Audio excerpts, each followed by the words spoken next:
Dia seorang pemimpin yang keliru. Dia sendiri keliru.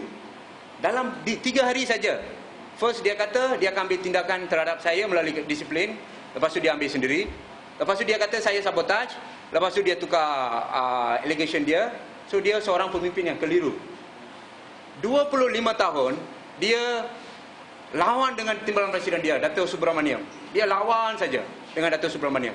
Saya tidak menyokong Dato' Subramaniam di sini ya. Saya bukan di sini nak cakap saya sokong Dato' Subramaniam.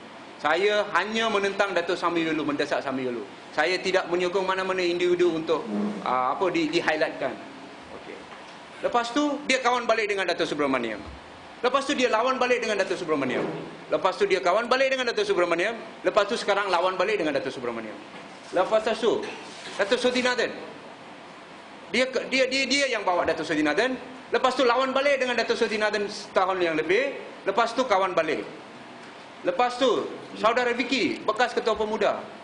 Dia yang bawa, lawan balik, kawan balik, lepas tu lawan balik, sekarang sampai sekarang lawan. Lepas tu Dato' Palnivel. Dia kata Dato' Palnivel lah pemimpin yang paling bagus untuk menerogi MIC. Dia kata Dato' Palnivel akan menerogi saya selepas saya mengambil dia menang timbalan presiden. Lepas menang dia kata saya ingin ataupun saya akan mengenal pasti seorang pemimpin yang berwibawa untuk menggantikan saya. Di sini dia seorang pemimpin yang keliru. Lepas tu Dato' Pandithan.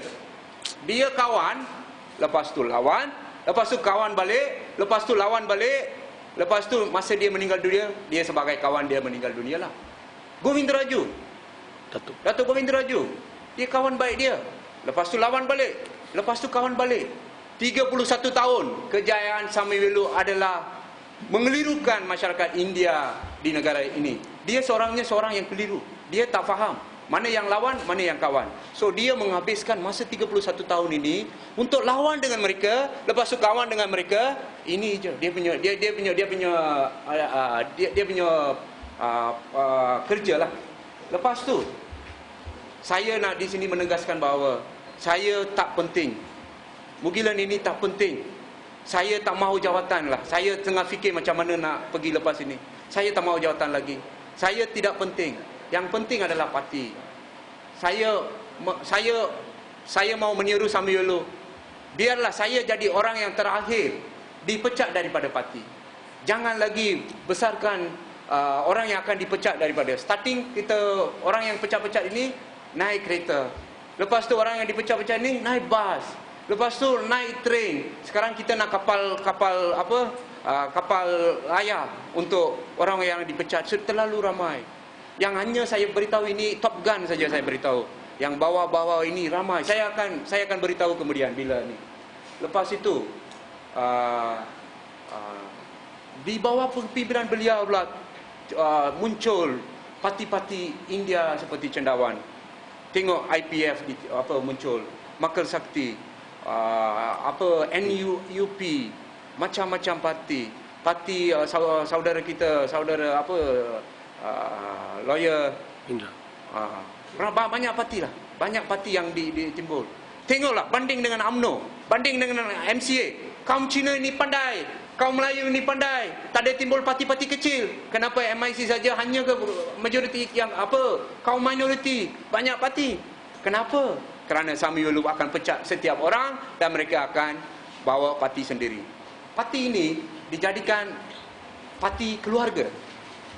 Parti keluarga. Samyuluh sebagai presiden, anak dia sebagai ahli CWC, Dr-in-law Shaila Nair, timbalan ketua puteri. Saya sama dia sama jawatan juga. Timbalan ketua puteri, saya timbalan ketua pemuda. Dia boleh tanding, saya tak boleh tanding. Dia boleh dia boleh buat, saya tak boleh buat. So ini adalah parti keluarga. Visi Samyuluh adalah untuk menjadikan Velpari sebagai presiden yang akan datang. Itu confirm. Velpari akan jadi presiden yang akan datang jika kita tidak mendesak Samyuluh meletak jawatan. Siapa ini Velpari? Mica Holdings pun dia tak boleh uruskan. Mica Holdings ini adalah nadi jiwa rakyat India. So Velpari tidak layak untuk memegang mana-mana jawatan. Lepas tu, saya nak cakap tentang ini Mica Holdings pula. Mica Holdings. Okay. Sebelum saya cerita tentang Mica Holdings, saya nak bawa anda ke 2000 tahun yang dahulu. Ada satu cerita. Ini Buddha. Gautama Buddha. Dia semasa di India, seorang wanita pergi jumpa beliau. Anak dia sudah mati. Anaknya setahun. Anak umurnya setahun, anak sudah mati. Dia pergi jumpa Gautama Buddha. Dia tanya, Buddha, kamu ini banyak kuasa, you boleh hidupkan balik anak saya tahu, minta tolonglah. Lepas tu Buddha kata, saya boleh buat. Apa you buat? Pergi ke seluruh kampung ini, tanya setiap rumah, you bawa lada hitam segenggam. Lada hitam, di rumah mana tiada kematian tak pernah berlaku. So, wanita ni pun pergi. Dia pergi ke rumah pertama. Dia kata datuk dia meninggal. Rumah kedua, nenek dia meninggal. Rumah ketiga, bapa dia telah meninggal. Rumah keempat, emak dia telah meninggal. Rumah kelima, anaknya meninggal. Setiap rumah di kampung pernah orangnya meninggal dunia. So wanita itu kembali balik kepada Buddha. Dia cakap, saya insaf. Sebagai manusia, kalau kita lahir, kita akan mati. So saya akur dengan kehendak Tuhan, anak saya ni mati. So dia pun keluar. Sama juga Mica Holdings. You pergi mana-mana rumah India di Malaysia ini, setiap rumah ada orang juga beli. Siapa? Bapa saya beli share, emak saya beli share. Rumah ketiga, anak saya beli share. Rumah keempat, pakcik saya beli ke share. Ini Mica Holdings adalah masalah kaum India satu Malaysia. Setiap individu di Malaysia telah terlibat dengan Mica Holdings ini. So, Datuk Syamil Bello telah menipu masyarakat India selama ini melalui Mica Holdings. Beliau gagal. Banyak faktor saya boleh beritahu di mana beliau gagal. Okey. Beliau adalah major shareholder di Mica Holdings. Saya cabar beliau ataupun saya meniru beliau lah. Saya meniru beliau. Datuk Seri, ini orang-orang India ini, rakyat-rakyat orang miskin ini, orang-orang daripada estate ini beli Mica share kerana kamu.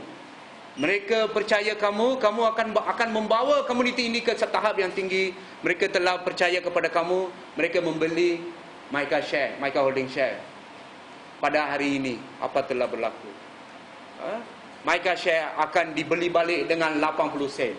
RM1 untuk 80 sen. Bermakna mana-mana individu yang share-nya RM1,000 akan dapat RM800. Saya nak tanya di saudara di sini. Emas 1 pound lah. Kita India memang suka cakap 1 pound. 1 pound dulu RM30 kawan masa dulu itu. Sekarang RM1,000 lebih. Kalau orang miskin, orang estate itu, dia beli untuk RM1,000 itu 30 pound. Bermakna RM35,000 dia punya nilai.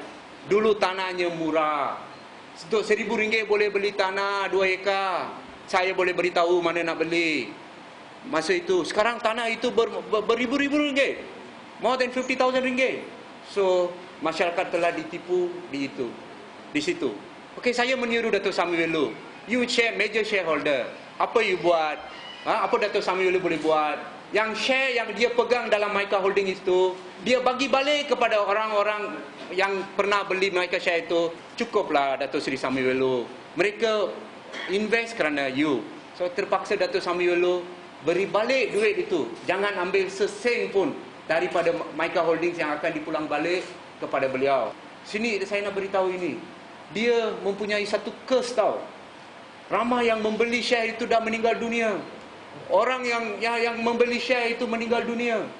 20 lebih tahun. Mereka semasa mati you ingat apa? Sami, you baguslah.